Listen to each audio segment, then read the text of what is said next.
Hello and welcome to a three-parter of Studio Series Gamer Edition reviews. In this and the next one I won't be getting into what really pisses me off about these toys. That's for the third video in this series, the rant.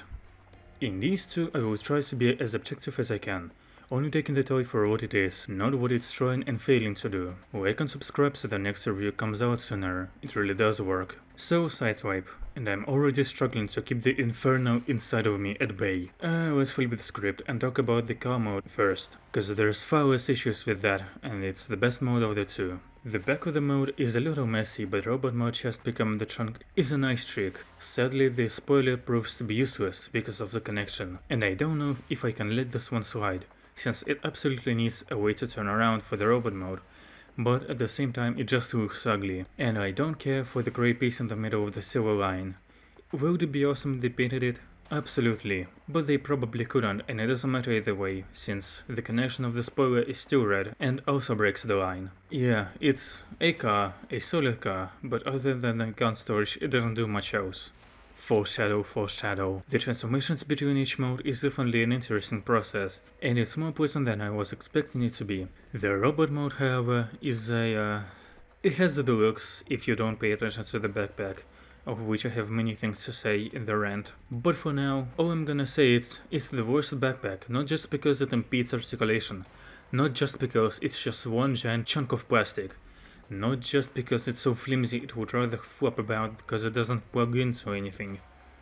It's the worst backpack of any Transformers toy because it embodies of Hasbro designers, specifically Evan Brooks' mentality of good enough, ship it.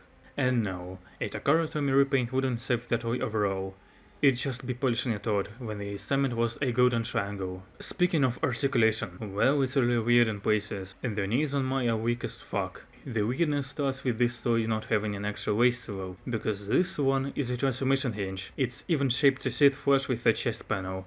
It's not meant to be used as a waist row. The weirdness continues with the shoulder ball joints, because they're angled upwards, and I do get why, and I am glad it's this way, and not the other. The reason it's like this is because this hinge joint would have got into the stick the bow of the ball joint sits on, and in Hasbro books, that's a no-no. The reason I'm fine with it, even though it impedes an already weak articulation, is because they could have very easily made the same hinge joint fatter, but put the outward joint of the whole arm on there as well, and no one would have even complained. And the weirdness ends on this toy not having a wrist row, but the reasons for that are better suited for the rant video. Also yes, I modified mine to give him deeper knees to fit with the deepest elbows. I'm not really proud of it, but I have no remorse either. I like the head a lot. That's one undeniable positive I can say about any of the SSGE toys. All of them are great. Well, maybe not the Deceptive Troopers, but the sculpting is there.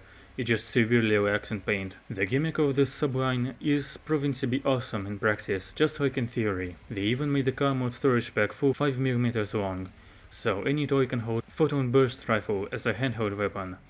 Within reason, of course.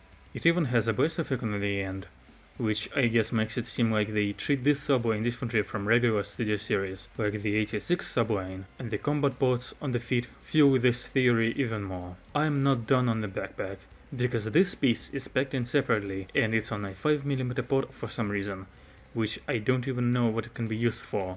Due to the transformation you can give this man 2 arms on one side. One more pointless thing you can do with him is making him taller by utilizing the double floor nature of the mushroom packs.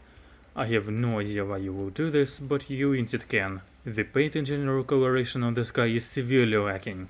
He doesnn't have any energon lines on him other than the wheels.